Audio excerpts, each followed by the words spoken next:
ఇక్ష్వాకుల పతనం. వాసిష్ఠిపుత్ర శ్రీ బహుబల శాంతమూలుని చివరి సంవత్సరాలు వేగవంతమైన ఇక్ష్వాకు పతనాన్ని చూశాయి. అతడు చనిపోయిన వెంటనే ఇక్ష్వాకు వంశం ఆంధ్రదేశం నుండి మొత్తానికే మాయమయ్యింది. మహాక్షత్రపుల పతనంతో ఇక్ష్వాకుల అధికారం కాలగతిలో చెప్పుకోదగిన మేరకు బలహీనపడింది. వనవాసకు చెందిన శివస్కంద మరణం, ఆ తరువాతి పరిణామాలు వారి పతనానికి దారులు వేశాయి. ఆంధ్రదేశంలో ఇక్ష్వాకుల శక్తి అంతిమ వినాశనముకు ముఖ్య కారణం దురాక్రమదారులైన కంచి పల్లవుల విస్తరణ కాంక్ష. అలా సుమారుగా క్రీస్తు శకం 3వ శతాబ్దం మధ్య భాగానికల్లా చాలా కొద్ది కాలం పాటు సామ్రాజ్య పాలక ఆంధ్రుల తర్వాత దక్షిణాపథంలో తలెత్తిన ఇక్ష్వాకులు, ఆంధ్రభృత్యులనే రెండు గొప్ప శక్తులు మట్టిమాయమయ్యాయి. ఆంధ్రదేశంలో ఇక్ష్వాకుల ఆధిక్యత పతనం అవ్వటానికి, నాశనం అవ్వటానికి ఇతర కారణాలు కూడా ఉన్నాయి. సామ్రాజ్య పాలక వారసులైన అప్రసిద్ధులు ఇక్ష్వాకులపై శత్రుత్వం వహించి పల్లవ వంశం వారితో చేతులు కలిపి ఇక్ష్వాకులను ఓడించటంలో విజయులై ఉండవచ్చు. ఇందుకు మరొక కారణం దక్షిణాపథంలో ఆక్రమక స్ఫూర్తితో బ్రాహ్మణ మత పునరుద్ధరణ కావచ్చు. చివరి ఇద్దరు ఇక్ష్వాకు చక్రవర్తులు బ్రాహ్మణ మతంను కనీసం సహించలేదు. ఇప్పుడు బ్రాహ్మణ మతం 1000 పడగల పాములాగా బౌద్ధం పైన, దాని పోషకులైన సుప్రసిద్ధ ఇక్ష్వాకుల పైన విరుచుకుపడింది. మాటరీపుత్ర శ్రీ వీరపురుషదత్తుని పాలన అభంగ శాంతి సౌభాగ్యాలతో విలసిల్లింది.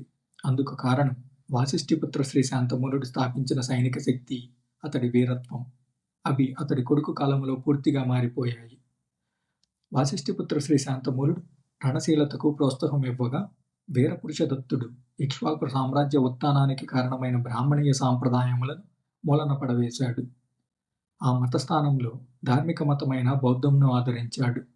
అతడి మనవడి కాలానికి సైనిక శక్తి పూర్తిగా బలహీనపడింది. ఉజ్జయిని మహాక్షత్రపులు, వనవాస చుట్టుశాతకర్ణులు, సామ్రాజ్య సామంత కుటుంబాలతో ఉన్న వైవాహిక సంబంధాలు ఇక్ష్వాకులను సుమారుగా 5 దశాబ్దాల పాటు గొప్ప శక్తిగా అవతరింపచేశాయి. అయితే వాసిష్ఠిపుత్ర శ్రీ బహుబల శాంతమూలుడు రాజ్యానికి వచ్చిన ఒక దశకం లోపలే దక్కనులోనూ, దక్షిణంలోనూ రాజకీయ పరిస్థితి మారిపోయింది. చుట్టుశాతకర్ణులకు, ఇక్ష్వాకులకు భిన్నంగా పల్లవులు మతావేశం గలవారు. పల్లవుల తొలికాలములో వారు బౌద్ధానికి ఎలాంటి ప్రోత్సాహము కల్పించలేదు. బౌద్ధ మత బోధనల పట్ల సహనం కూడా వహించేవారు కాదు. దక్షిణపు ఆక్రమిక పల్లవ శక్తి వినాశనాత్మకమైన దెబ్బలకు ఇక్ష్వాకులు బలిపశువులయ్యారు. అలా ఇక్ష్వాకు వంశం తాము తలెత్తిన 1/2 శతాబ్దం లోపలే మునిగిపోయింది. దక్షిణంగా కాంచిలో ప్రతిష్ఠితుడైన పల్లవరాజు కదంబులను జయించాడు. చివరి ఇక్ష్వాకు రాజును ఓడించి వధించాడు. ఇక్ష్వాకుల రాజధాని విజయపురిని పట్టుకొని దగ్ధం చేసి నాశనం చేయటం జరిగింది. బౌద్ధ కట్టడాలను ఔపచారికంగా వికృతీకరించే పద్ధతిలో పల్లవులు అసహ్యించుకునే ఇక్ష్వాకుల ఘనతను తెలిపే అవశేషాలను నాశనం చేసే ప్రక్రియలోని భాగంగా శిథిలాలను బహుశా దున్నివేయటం జరిగింది. ఇక్ష్వాకులను పల్లవులు జయించటం, దక్షిణ ఆంధ్రదేశాన్ని తమ రాజ్యంలో కలుపుకోవటం ఈ ప్రాంతాలపై చెడు ఫలితాలను కలిగించింది. ఇక్ష్వాకుల కాలంలో బౌద్ధానికి పట్టుకొమ్మగా ఉన్న దక్షిణాంధ్రదేశాన్ని పల్లవులు జయించటంతో బౌద్ధ వినాశనం ప్రారంభమై బ్రాహ్మణీయ మతభావాలు, సాంప్రదాయాల పునరుద్ధరణ జరిగింది. నిరంతరం ఉత్తర దక్షిణాల నుండి ఎంతో మంది బ్రాహ్మణులు వలస వచ్చి ఆంధ్రదేశంలో స్థిర నివాసం ఏర్పరచుకోవటంతో బ్రాహ్మణ మతానికి ఎంతో ప్రోత్సాహం లభించింది.